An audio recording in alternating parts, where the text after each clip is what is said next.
में तो मनुष्य बोल खड़ा ही करना पड़ेगा, क्योंकि माध्यम यही है। जब माध्यम बीच से हट जाएगा तब आप फिर कैसे प्राप्त कर सको। तो हमेशा मनुष्य बोल पर से ही अपनी दया का संचार किया, अपने बच्चों का प्रसारण कराया। यद्यपि उसमें है नहीं कुछ बोल में, लेकिन उनका माध्यम है। तभी उन्होंने कहा कि सब घट भीतर साइया सुनी सेज कर न कोय, वा घट धन सराहो जा घट प्रगट हो।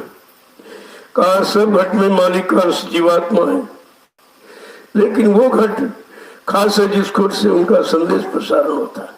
कहा वो घट खास खुदा का है, वो मेरा ही घट है। तो जब इसलिए गहराई तक आप पहुंचोगे, गहराई से सतगुरु के वचनों को सुनोगे और गहराई में ले जा करके जब उनको पकड़ोगे तब आपकी समझ में सब आ जाए। अब ऐसी उस श्रृंखलता में कुछ समझना था तो कुछ नहीं, तो गंभीरता का विषय। तो इसीलिए कहा भाई सत्संग वचनों को नित्य सुनो, हर रोज प्रतिरोज। कोई घड़ी कोई समय तुम्हारा खाली न जाने पाए जो बच्चों को सुनने में न जाए। अब बच्चों को सुन लिया तो बनो दोहराओ, उसको बैठ करके दोहराना भी सुनना है। बार बार दोहराओ, बार बार उसको अपने अभ्यास में ले आओ, बार बार अपने जीवन में उतारने की कोशिश करो, तो एक एक वचन का लाभ तुम्हारे सामने आके खड़ा हो जाए। ऐसे अगर चाहो तो कोई लाभ नहीं। ऐसे सुनने वाले कितने हैं, सुन के भूल गए। उन्होंने बच्चों को गंभीरता से नहीं लिया, गहराई से नहीं समझा। तभी तो संत महापुरुषों ने कहा है कि जिन खोजा तिन पाइया, गहरे पानी पैठ, मैं बोरी ढूंढन गई रही किनारे पर। कहा मैं मेरा ये पागलपन था कि बाहर बैठा रहा और गहराई लेना चाह। जैसे तालाब किनारे आप पहुंच गए तो गहराई क्या पहुंचने से थोड़ी मिली। अब तालाब किनारे बैठे हो आप, बार बार तालाब के जल को देख रहे हो, तभी गहराई में नहीं पहुंचोगे। गहराई में तो आपको उतरना पड़ेगा। उतरोगे जब आपको विश्वास होगा, अपने आप पर विश्वास कि हम इस गहराई में रह सकते कि नहीं रह सकते, डूब तो नहीं जाएंगे, हमें निकलना तैरना मालूम है कि नहीं। ये तैरना ही तो अभ्यास है। जो अभ्यास आपको कराया गया कि जीवात्मा के घाट पर बैठकर सुबह शाम एक एक घंटा अभ्यास करो। जब यह अभ्यास आपका पक्का हो जाएगा तब डूबने का प्रश्न नहीं होगा, खत्म हो जाए। ये शंका चली जाएगी कि मैं हट जाऊंगा या रास्ते से अलग हो जाऊंगा। जब यह अभ्यास में आ जाएगा तब तो वहां शंका का कोई विषय नहीं। जब तक अभ्यास पूरा नहीं होगा तब तक आप किसी समय भी बहक सकते हो, किसी के कहने पर भी हट सकते हो। तो कहा करिए नित्य अभ्यास करो, एक दिन भी खाली न जाए। जैसे बगैर भोजन के शरीर नहीं रह सकता, शरीर की खुराक भोजन आपको नित्य व्रत लेना पड़ता है, तभी यह शरीर सुरक्षित और शक्तिमान रहता है। इसी तरह आत्मा की खुराक है नाम की कमाई, इसी को तो भजन कहते हैं। जब नाम की कमाई आत्मा करती रहेगी, निरंतर भोजन यह शक्ति बढ़ाने वाला मिलता रहेगा, तो उसी नाम की शक्ति से इतनी बलवान बलवती हो जाएगी, फिर इसको किसी के सहयोग की आवश्यकता नहीं। तब ये जगेगी, तब अपने मंडल मुकाम लोग की तरह मुखातिल होगी। ऐसे कुछ काम नहीं होगा। ऐसे तुम आते रहो, जाते रहो, सुनते रहो, बुलाते रहो, मतलब तो इससे कोई काम नहीं होगा। कितना समय निकल गया, लोग वचनों का लाभ नहीं ले पाए, क्योंकि उन्होंने वचनों को जीवन में उतारा नहीं। जब उतारा नहीं तो तुम्हारी समझ में नहीं आया कि वचन हमें कौन सा लाभ देंगे, कितना लाभ देंगे, कहाँ तक का लाभ देंगे। ये तो जानकारी जब होगी जब आप वचनों पर आधारित हो जाएंगे। एक एक वचन अपने जीवन का आधार बनाकर जब तुम निकालोगे, चलोगे, तो एक दिन अपनी मंजिल को जब पहुंच जाओगे। मंजिल दूर है, इतनी दूर है लेकिन अगर एक एक कदम पर विश्वास हो जाए तो एक न एक दिन अपनी मंजिल को जरूर पहुंच जाओगे। लेकिन विश्वास अगर हट गया तो तुम हट जाओगे, नहीं लग पाओगे। इसलिए कहा कि सदगुरु में विश्वास पैदा करो, उनके वचनों में विश्वास पैदा करो, उनकी युक्ति में विश्वास पैदा करो और अपने में दृढ़ता मजबूती के साथ उस युक्ति का प्रयोग करो, यानी नाम की कमाई करो, परहेज रखो। अगर परहेज नहीं रखोगे तो भी नाम की कमाई आपको लाभ नहीं देगी। परहेज तो बहुत जरूरी, सबसे बड़ा परहेज खान पान का, क्योंकि ये शरीर का भोजन अलग है। परमात्मा खुदा ने जितने जिसमें शरीर बनाए सबका भोजन अलग बनाए, पशुओं का अलग, पक्षियों का अलग, कीड़े मकोड़ों का अलग, जंगली जानवरों का अलग और आदमी इंसान का भोजन सबसे अलग बनाए। क्योंकि परमात्मा खुदा को यह इंसान सबसे ज्यादा प्यारा है। भगवान राम ने भी इशारा करके कहा, सब मेरे समम उपजाए तिनमें अधिक मनुज में भाई। कहा ये जितना खिलकत जलसा तमाशा देख रहे हो ये सब मेरा ही बनाया।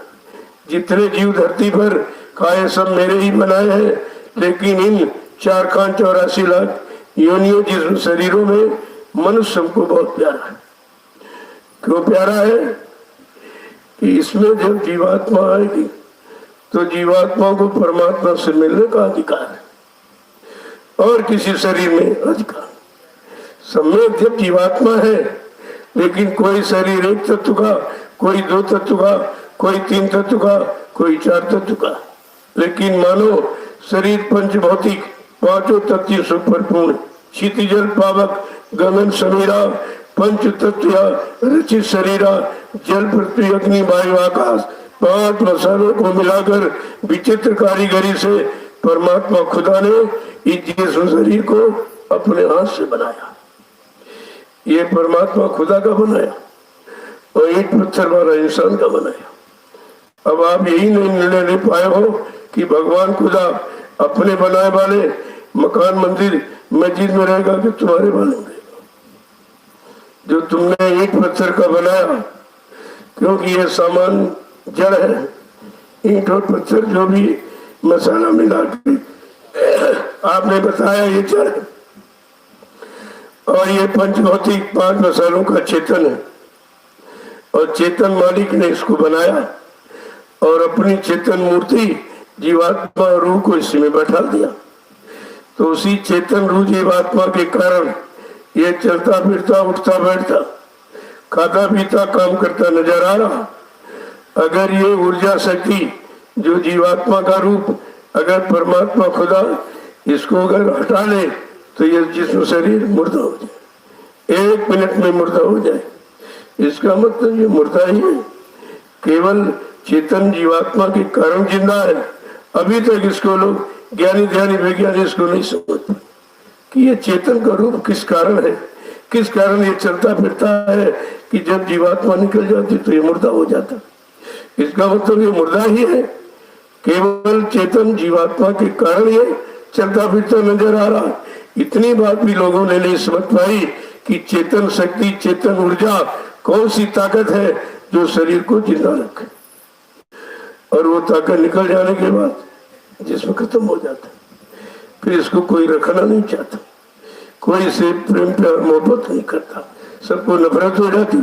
सब कहते नहीं नहीं भाई इसको घर से हटाओ, जल्दी हटाओ, जितनी जल्दी हो सके इसको ले जाओ और शमशान भूमि कब्रिस्तान में गड्ढा खोद के गाड़ देना या शमशान भूमि में लकड़ियों पर के जला के रख कर देना, लेकिन इसको वापस घर मत लिया। ऐसी नफरत क्यों?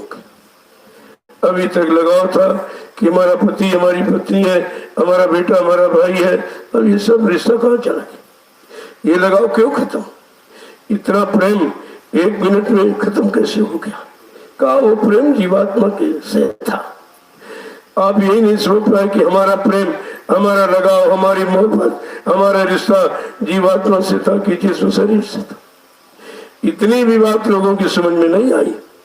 अगर ये समझ जाए ये मानव शरीर का ज्ञान है, अगर मानव को अपने मानव शरीर का ज्ञान हो जाए तो इससे बड़ा कोई ज्ञान ही नहीं। क्योंकि सारे जिस्म शरीर ही तो है और सब में जीवात्मा है। जब अपने जिस्म शरीर का ज्ञान हो जाएगा, अपने अंदर जीवात्मा उसका ज्ञान हो जाएगा, तो तुम सारी सृष्टि का ज्ञान कर लोगे, फिर तुमको कहीं कोई फंसा नहीं सकता। इसको कहते हैं संतों का सत्य ज्ञान। अब अच्छे ज्ञान तुम जान के जो कागज पर लिखा उसको आंखों से पढ़ लिया आप, लेकिन सत्य ज्ञान ये आंखों से दिखाई नहीं दे रहा, क्योंकि ये दिव्य कान का विषय, दिव्य आंख का विषय, और दिव्य कान आंख नाक सबके शरीर में जब जीवात्मा है तो जीवात्मा में एक आंख है और एक कान एक नाक है। शरीर में 2 आंख 2 कान 2 नाक के सुराग, जीवात्मा में एक है। कैसी विचित्र रचना उसने बनाई कि 2 बना दी, जिससे वो दुविधा रहेगी। तुम एक मतलब यानी आंख एक अच्छा देखे बुरा देखे, 1-2 कान एक अच्छा सुने बुरा सुने, 2 नाक एक अच्छी सुगंधी गंदी की, 2 पैर है अच्छी जगह चाहे बुरी जगह चाहे, 2 हाथ है अच्छे काम करेगा बुरे काम। यह है दुविधापूर्ण रचना। और परमात्मा की जीवात्मा की रचना बिल्कुल निखारिश है। उसमें एक ही आंख है, एक ही कान, एक ही नाक, वहां कोई दुविधा नहीं। अरे भाई जहाँ 2 है वही दुविधा है, जहाँ 2 है वही द्वंद है, वही झगड़ा है, और जहाँ 1 है वो तो एक रस है। तो ये समझना चाहिए था कि भाई परमात्मा ने जो बनाया वो एक रस, और ये काल ने बनाया, ये दुविधा में बना दिया। अब दुविधा में तो सब फंस गए और एक में कोई। तो यही बात थी कि हमें किस में फंसना था और हम किस में फंस गए।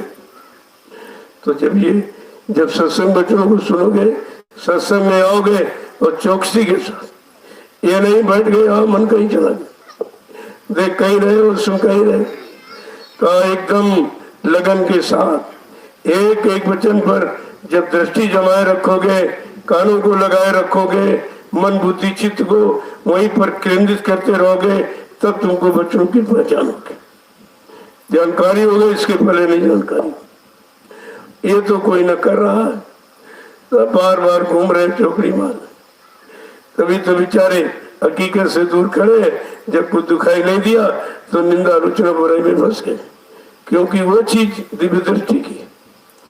जब तक जीवात्मा की आंख नहीं खुलेगी तब तक आप उस गहराई को नहीं प्राप्त कर सकते, नहीं जान सकते। तो महापुरुष जब आए तो उन्होंने शरीर की बात तो आपको बता दी कि भाई शरीर है, लेकिन शरीर जीवात्मा का कवर है, खोल है, चमड़े का। ये चमड़े का खोल है, इसमें है कुछ नहीं। ये भी तुम नहीं समझ पाए, क्योंकि तुम तो चमड़े के खोल में ही फंसे पड़े हो। उसी को सजाना, उसी को खिलाना पिलाना, इसी में सारा समय नष्ट कर दिया, और ये भी नहीं जानते थे ये चमड़े का खोल है, इसमें है कुछ नहीं। खोल है और पोल है, कुछ नहीं इसमें, और एक दिन खत्म हो जाएगा, तुम्हारी सारी मेहनत इसी में चली बर्बाद हो गई। तो कहा इतनी इसकी सुरक्षा रखो, इसलिए कि हमारी जीवात्मा का ये खोल है। जैसे किसी वस्तु से आपको लगाव होता है तो उस पर कवर चढ़ा देते, कवर का मतलब हमारी ये सुरक्षित है, बस कवर से इतना ही लगाव होता है कि भाई ये सुरक्षित रखेगा। तो कवर को फटने खराब मत होने दो, नहीं तो जीवात्मा पर इसका असर पड़ेगा। मतलब यानी इसलिए शरीर की परवरिश, शरीर की देखभाल, शरीर को विषय भोगों से थोड़ा अलग रखो, ताकि तुमको समझने का मौका मिल सके। समझोगे अपनी शक्ति के द्वारा, और शक्ति जब निरंतर क्षीण करते रहोगे तो समझदारी खत्म हो जाएगी। यही कारण हुआ कि लोगों ने अपनी सांसारिक बुद्धि से अध्यात्म को समझने की कोशिश की, तभी बहुत पीछे चले गए, क्योंकि अध्यात्म बुद्धि का विषय नहीं, अध्यात्म शरीर इंद्रियों का विषय नहीं, अध्यात्म शरीर की आंख और कान नाक का विषय है ही नहीं, वो तो जीवात्मा की दिव्य आंख कान नाक का विषय। जब तक ये बताने वाले समझाने वाले नहीं मिलेंगे और आत्मा की आंख और कान नाक खोलने वाले नहीं मिलेंगे, तब तक ये विषय आपका अधूरा ही रहेगा। इसके विषय में कोई जानकारी आप नहीं कर पाओ। जब संत महापुरुष आए तब दोनों रास्ते कि भौतिक जगत क्या है और आध्यात्मिक जगत क्या है, शरीर आत्मा भौतिक जगत में, लेकिन शरीर के अंदर जो शरीर को चलाने वाली शक्ति जीवात्मा, वो आध्यात्मिक जगत की। अब दोनों तुम्हारे अंदर है, भौतिक भी है आध्यात्मिक भी, लेकिन तो न तुम भौतिक को समझते हो न अध्यात्म को जानते हो। जब तक वो जनाने वाला नहीं मिलेगा तो भौतिकता में सब फंसे तो रह के मर के चले गए, कुछ नहीं मिला। बड़े बड़े राजे महाराजे बादशाह आए, लेकिन बेचारे इसी में फंसे रहे, क्योंकि उनको कोई दिव्य दृष्टि खोलने वाला कोई सदगुरु नहीं मिला था। उस समय थे नहीं, आए नहीं थे, वो तो कलयुग में आए, जबकि कलयुग सबसे ज्यादा खराब। क्या खराब युग उनको पसंद आया? कहते नहीं, जिसकी कोई मदद नहीं करता, कोई समाज रक्षा हिफाजत नहीं करता, उसकी मदद के लिए आते। हम सब कलयुग के गंदे जीवों पर दया करने के लिए आ गए, लेकिन हम आप उनकी दया को समझ नहीं पाए, उनकी हमदर्दी को ले नहीं पाए, और उस समय निकल गया। चलो उनकी एक बार फिर मौज हुई, कहा चलो किसी मनुष्य कुल से एक बार हम फिर संदेश अपना प्रसारित करा दे। तो फिर आपको संदेश मिलने लगा कि चलो, तो ये भी हमदर्दी नहीं, जितनी काल शक्तियां हैं जिनको अवतार कहते, उन्होंने एक बार समझाया और नहीं माने तो मार काट दिया, दोबारा मौका नहीं दिया। एक ही बार समझाया सुनाया, नहीं माने कहना मार काट दो उसको, ये समझने के लिए नहीं तैयार। लेकिन संत महापुरुष कितनी बार तुमको समझाते हैं, कितनी बार जगाते हैं, कितनी बार अपनी हमदर्दी दे करके तुमको खड़ा करते हैं, लेकिन जो बेचारा इतना ज्ञानी है कि वो समझ ही नहीं पाता, उनके इशारों को उनकी दया को बिल्कुल समझ नहीं पाता, उस पर बिल्कुल ध्यान भी नहीं करता ये सब क्या है और हमें आपको क्या करना चाहिए। लेकिन जो हमदर्दी करने आया है, उनकी हमदर्दी ऐसी है कि तुम अगर एक दो बार न मानो तो तुम तो भूल जाते, लेकिन वो नहीं बोलते, वो नहीं बोलते, क्योंकि जो काम करने आया है तो काम करके ही जाएगा। समय कितना लग जाए, समय तो इसलिए कि आप समझ नहीं पा रहे, आप समझने का प्रयास नहीं करते, आप अपना लाभ नहीं समझ पा रहे हो। लेकिन जो लाभ देने आया, ऐसा समृद्धशाली भूमंडल पर कभी नहीं आया।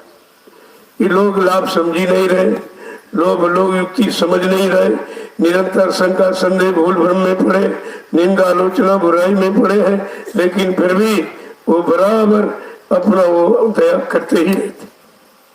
कहा कभी न कभी तो समझ ही जाएगा। देखिए इतना पीछे कोई नहीं पड़ेगा। इतिहास तो ये बताता है कि पिछले युगों में जो आया उसने एक दो बार तो समझा दिया और नहीं माना तो मार काट दिया। पिछले संत भी आए, कबीर साहब सर्वप्रथम आए थे, उन्होंने भी ये दया नहीं की, जो समर्थ मालिक ने की वो दया उन्होंने नहीं की। उन्होंने तो ये कहा सुनी माने नहीं, दे धक्के दो चार। अगर कहना सुनाना किसी तरह नहीं माना, मारो धक्का चला जाए, फिर कभी उठेगा होश में आए तो ऐसा आएगा। लेकिन जो मालिक मंडल पर आया वो संपूर्ण दया का भंडार लेके आया। उनके यहाँ किसी तरह की मतलब ये नहीं है कि हम नहीं देंगे, नहीं देंगे।